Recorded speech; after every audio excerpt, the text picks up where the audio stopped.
Eh ben oui, on passe à la deuxième phase, évidemment. C'est l'incompétence consciente. La phrase qui résume, c'est « je sais que je ne sais pas ». C'est la phase de la prise de conscience. Ah ben zut, en fait, je joue contre plus fort que moi et je me rends compte que mon revers, c'est pas trop ça finalement. Zut, je me rends compte que je suis pas aussi rapide que je devrais l'être. On prend conscience de nos défauts. C'est pour ça que ça s'appelle une prise de conscience. Et la prise de conscience, elle est terrible. Hein. Elle peut soit nous assommer complet, soit au contraire nous libérer de la désillusion et on devient plus lucide. Donc ça dépend comment vous le voyez. Malheureusement, c'est une phase qui est assez longue et que y a beaucoup de joueurs qui l'ont. Évidemment, maintenant au tennis, y a évidemment les grosses têtes du début, mais il y a tous ceux qui se disent mais ça va pas mon revers, il faudrait que je fasse ceci, il faudrait que je fasse cela, etc. Qui se rendent compte de leur incompétence, de leurs défauts. Ils ont une prise de conscience de leurs défauts et du coup, ils n'arrêtent pas de focaliser là-dessus. Donc, comme je l'ai dit, il y a le côté positif. C'est la prise de conscience, c'est ça qui va vous faire progresser. Enfin, vous êtes sorti de cette brume de non-lucidité. Là, vous êtes enfin à la lumière du soleil. Ça y est, la brume s'écarte et on voit que les pièces d'or se font un peu plus rares. Mais il y a le soleil, on voit vraiment le chemin qui nous reste à parcourir. Et le côté négatif, c'est que on est découragé. On se dit, zut, je ne suis pas aussi bon que ce que je pensais. Donc du coup, il y a une crise de l'ego. Il y a une crise de voir la forêt. C'est-à-dire, oh là là, il y a tous ces arbres à couper, mais il y a trop, le chemin est trop long. Le chemin est trop long. Moi, j'arriverai jamais à aller jusqu'au bout. Alors que si on coupe arbre par arbre, eh ben, au final, sans s'en rendre compte, on va couper la forêt. Mais si on voit tout de suite la forêt à couper, et ben du coup on n'a pas envie de s'y mettre, on n'a pas envie de couper et du coup on perd du temps et du coup ça dure, ça traîne et on n'a pas envie et on perd le plaisir de jouer.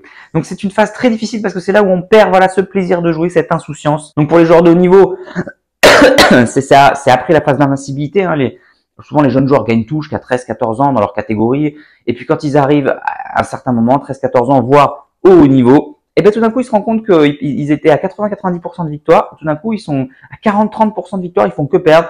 Et c'est très dur mentalement. C'est très dur à gérer. C'est la perte des désillusions. Au début, on faisait pour le plaisir. Maintenant, il faut travailler.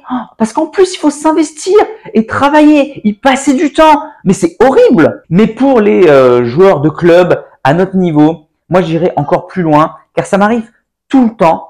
En fait, notre niveau n'a pas changé. Voire même, on progresse. Mais par contre, notre niveau de conscience, lui, il explose. Et du coup, qu'est-ce qui se passe? En général, moi, dans plein de mes cours, ça m'arrive tout le temps. J'ai des élèves en début d'année, ok, ils sont tout contents, ils disent, moi, je suis très fort, etc. On travaille, on travaille, on travaille. Et au bout d'un moment, vu que leur conscience se développe, tout d'un coup, à la milieu de l'année, fin d'année, ils me disent, mais Maurice, j'en ai marre, j'ai régressé. Je suis moins bon qu'avant. Avant, j'étais bon. Avant, je ne me posais pas de questions. Avant, c'était bien. Mais maintenant, regarde, je me pose 10 000 questions. J'ai perdu en niveau. Alors, petite parenthèse, d'ailleurs, parfois, il faut perdre un peu de niveau pour pouvoir remonter. Ça s'appelle reculer pour prendre de l'élan et mieux sauter. Ça arrive en technique. Hein, dans la loi de l'apprentissage, c'est ça. On progresse. Il y a un palier. Parfois, on régresse un petit peu avant de pouvoir continuer. Donc, ce passage est très important. C'est là où il faut persévérer. C'est là où il faut persister. Donc, le fait de descendre un peu en niveau, ça peut exister vraiment, ça existe et il faut l'accepter et persévérer. Mais d'un autre côté, je sais que moi, tous ces joueurs, je leur dis, non, tu as progressé. Tu étais là en début d'année, maintenant tu es là. C'est juste qu'avant, quand tu étais là, ton niveau de conscience, il était là. Donc tu te dis, wow, je suis monstrueux. Alors que maintenant que tu joues là, ton niveau de conscience est là. C'est ça le problème. Donc tu te dis, oh là là, en fait j'ai régressé, alors que pas du tout. C'est ton niveau de conscience qui augmente de manière exponentielle. Et toujours pareil, hein, le négatif, c'est que du coup ça nous décourage. Mais le positif, c'est que du coup, grâce à ce niveau de conscience, c'est ça qui va nous permettre de progresser, c'est cette lucidité. Donc soyez fiers d'être lucide. À un moment donné, c'est là où vous allez faire des progrès. Donc dans ma petite image, moi, dans ma carte du mental, c'est la traversée du désert. On voit la montagne que l'on veut gravir. On a un objectif. On est lucide. On sait où on veut aller. Avant, on jouait n'importe comment. On savait pas. On voyait des pièces au hasard. Mais maintenant, on sait ce qu'on veut. On veut tel coup droit. On veut tel revers. On veut telle physique. On veut telle puissance. On veut telle précision, etc. On a un objectif. C'est notre montagne. On veut gravir la montagne car on sait que le trésor sera au sommet de la montagne. Et on s'y approche. Mais malheureusement, c'est la traversée du désert. Il y a un énorme désert. Et on marche, et on marche, et on marche, et on marche. Et du coup, on est découragé, il fait chaud, on n'a pas d'eau. et on est sur le point d'abandonner. Comme je le disais, c'est valable au tennis, mais dans tout. On sait que dans l'entrepreneuriat aussi, la première phase, c'est le moment où on fait des efforts et qu'on a beaucoup de résultats. Au début, on fait 20% d'efforts et on a 80% d'efficacité, c'est trop bien. Sauf que la deuxième phase, c'est le moment où il faut investir. Il faut investir du temps, il faut investir de l'argent, il faut investir des ressources mentales. C'est-à-dire qu'on fait beaucoup d'efforts, mais on a peu de résultats. Et les entrepreneurs le savent, c'est le moment où il faut investir, créer du contenu, etc. avant que y ait les clients, etc. Là, c'est la même chose au tennis. Il faut investir du temps, il faut investir du mental. C'est la traversée du désert. Donc moi, c'est ce que vraiment j'appelle la traversée du désert. Après, on peut mettre d'autres images. Il peut y avoir la forêt, comme je vous l'ai dit, voir la forêt plutôt que de couper arbre par arbre. Ben, on voit la forêt, on n'arrive pas à faire son chemin. On est englué dans la forêt, on n'arrive pas à s'en sortir. Il y a les marées du découragement aussi. On est englué et du coup, on sombre. On peut mettre toutes les images qu'on veut. Il y a aussi la forêt avec les prédateurs. C'est le moment où il y a plein d'obstacles.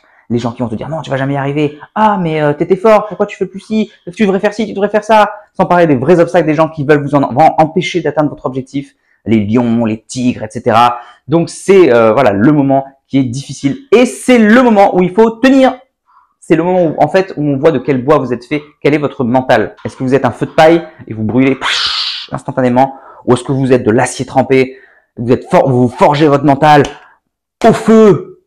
Parce qu'en fait, c'est ça, c'est cette image de désert, le soleil qui nous brûle. Est-ce qu'on brûle comme un feu de paille ou est-ce qu'on se forge notre mental à ce moment-là? Voilà, c'est le moment de la construction du mental en fait. Bon, voilà pour cette phase, vous avez compris, c'est la phase la plus longue, c'est la phase la plus décourageante, c'est la phase la plus difficile. C'est là où vous devez persévérer.